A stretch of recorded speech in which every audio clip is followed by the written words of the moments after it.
Estamos tan acostumbrados a la tecnología que muy difícilmente podemos pensar nuestras vidas sin ella. Imaginemos, por ejemplo, cómo sería nuestro mundo sin los aparatos electrónicos, sin las comunicaciones, sin la producción industrial a gran escala de alimentos, muebles y hasta de ropa. Pues así sería nuestro mundo, muy similar a este, a no ser porque hace aproximadamente 300 años se forjó una revolución muy peculiar en las matemáticas. Fue tan peculiar que solamente hizo falta la existencia de esto. A esa revolución en las matemáticas les llamamos el cálculo. Y cuando digo cálculo no me refiero a lo que dicen algunas personas de vamos a hacer unos cálculos. No, el cálculo es una de las ramas más fascinantes de las matemáticas. Y debemos su existencia a dos grandes pensadores, Isaac Newton y Wilhelm Leibniz, quienes a finales del siglo XVII, cada quien por su parte, lo descubrieron.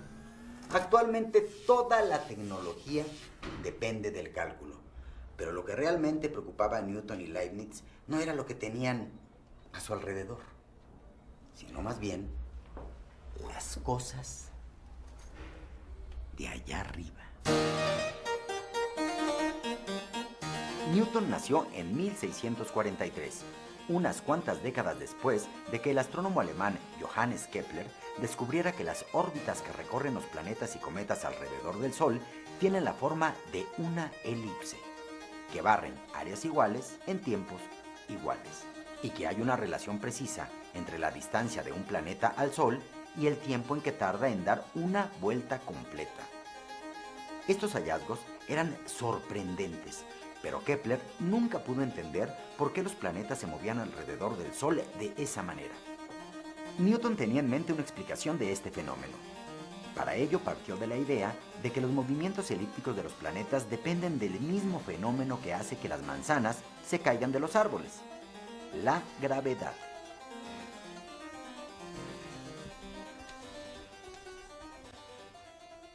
Newton es famoso justamente porque descubrió que la gravedad es la fuerza de atracción que experimentan todos los cuerpos de la misma manera y lo describió con esta fórmula, que no hay que tenerle mucho miedo porque lo que nos explica es lo siguiente. La fuerza de gravedad entre dos cuerpos, por ejemplo, la Tierra y el Sol, es proporcional al producto de sus masas. Esto quiere decir que entre más grandes sean estos cuerpos, mayor será la atracción que haya entre ellos. E inversamente proporcional al cuadrado de la distancia que hay entre ellos, lo que significa que entre mayor distancia hay entre estos cuerpos, la atracción entre ellos va a ser menor. Newton también descubrió que la fuerza que se ejerce sobre un cuerpo es equivalente al producto de su masa por su aceleración. Esta es la famosa segunda ley de Newton.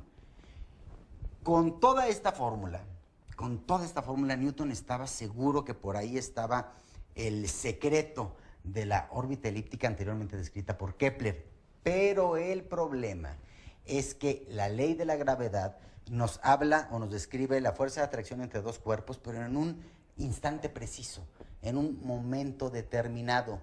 Y las órbitas elípticas son el resultado de algo que ocurre en un intervalo de tiempo más amplio. Digamos, por ejemplo, el que ocupa un planeta en darle una vuelta completa al Sol.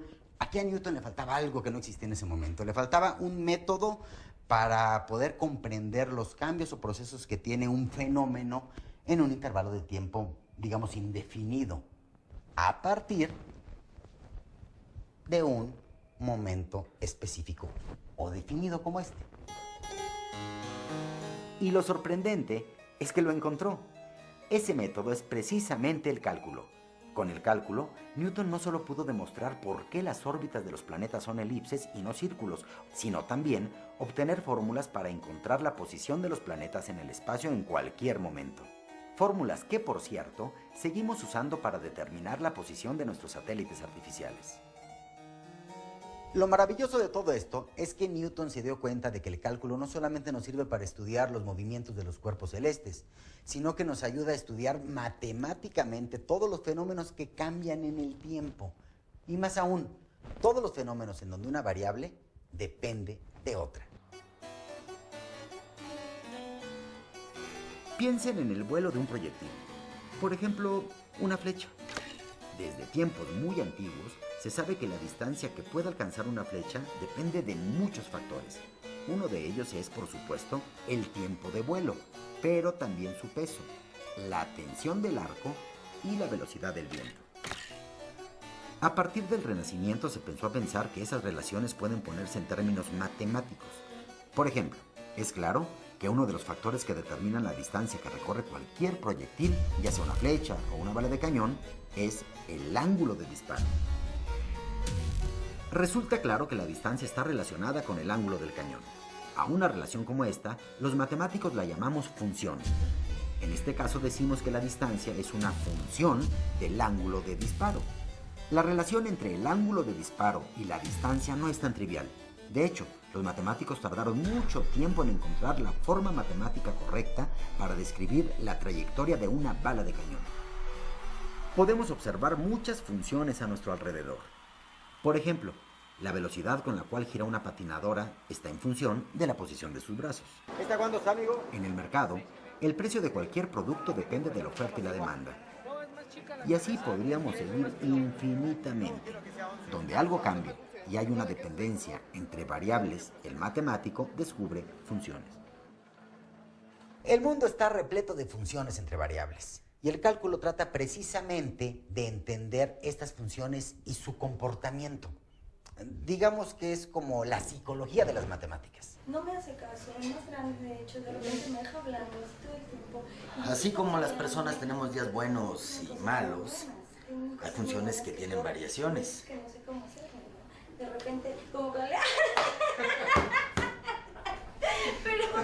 Existen casos donde las funciones tienen un máximo.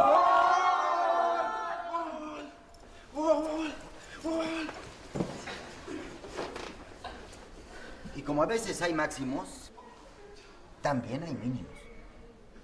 También existen funciones que sin importar nada, permanecen constantes. En fin, las funciones que encontramos en la naturaleza son tan variadas como el comportamiento de las personas. El cálculo es la herramienta que nos permite clasificarlas y entenderlas. Para entender cómo funcionan las herramientas del cálculo, conviene representar las funciones entre variables con gráficas. En una gráfica, el valor de una función